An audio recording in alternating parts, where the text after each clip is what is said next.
Okay, so here's our differential equation. We separate our variables and we apply partial fractions, which we understand perfectly well how to do, but going through the details, you're going to say, okay, 1 over p times L minus p, which is what you're integrating with respect to p here, equal to then a over p plus b over L minus p. That's going to separate this out into two things that give us logarithmic integrals. So simplifying this, we get this, and I'm not going to do the details of that. We know how to do that. Put that in calculus. Calculus class is doing that right now. So next year when they come in, they'll be able to do this, okay? So that 1 has to equal, it has to be identically equal, meaning equal for every possible value of p. That's important. So this is going to be what? This is going to be b minus a times p plus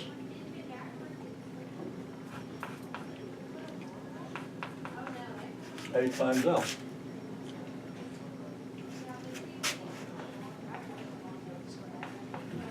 Follows that b minus a is 0 because there's no p over here. If these are going to be equal for every possible value of p, then the only way that's going to happen is if b minus a is 0. And a times L is going to equal 1. So a is 1 over L. And since b minus a equals 0, b and a are the same. So now we have the integral of a over p. Well, that's 1 over LP plus b over L minus p, which is going to be 1 over L times L minus p dp equals the integral of k dt. As usual, the integral of k dt is going to be kt plus a constant.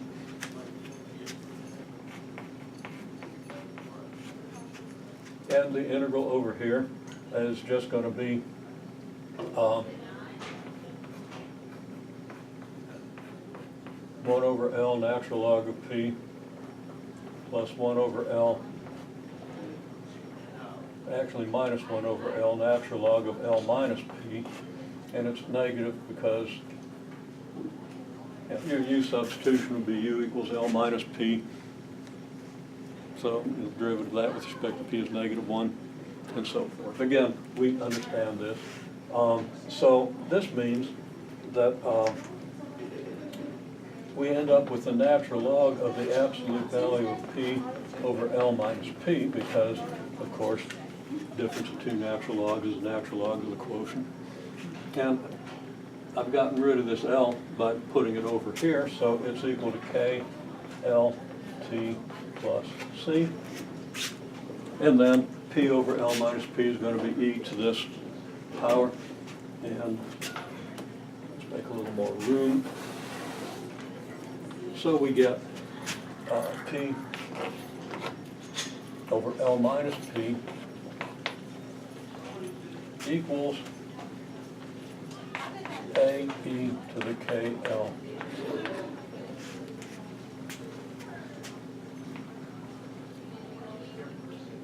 And we got to solve this for P. Solving this for P, well, we have P equals L minus P A e to the K L T. And then that's going to be a negative P A e to the K L T, which is going to come over here. So we're going to have P times 1 plus A e to the K L T equals L A e to the K L T. So that finally P is L A e to the K L T over 1 plus A e to the K L T. Now, yeah, I went through that fast. You don't have a copy of every bit of it down because you can do it anyway. And it's going to look different when you see it in your book because they do something different with their constants. But here we can see a couple of things. One is, what is the limit of this as t approaches infinity?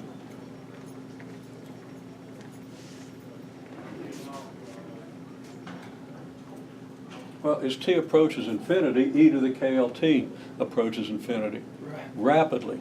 Right. So the denominator is going to approach infinity, right? And the 1 isn't going to make a hill of beans difference compared to this huge quantity here. Right. So that the denominator basically just takes this out. You know, the denominator will be pretty much just equal to a e to the KLT. So you divide that into this part of the numerator and you get p equals L. So clearly then the limit as t goes to infinity of p of t is L. And what's p of 0? Well, that depends on the value of your constant. Okay?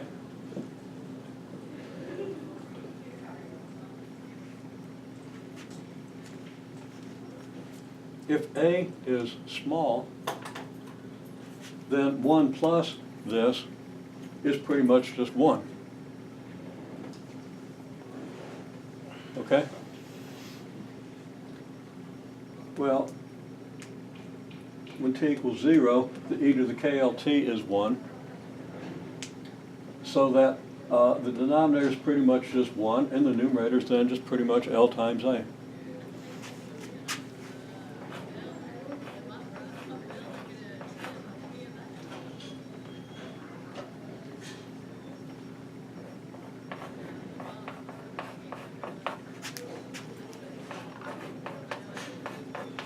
So I'll just say if A is much less than 1, P of 0 is L times A.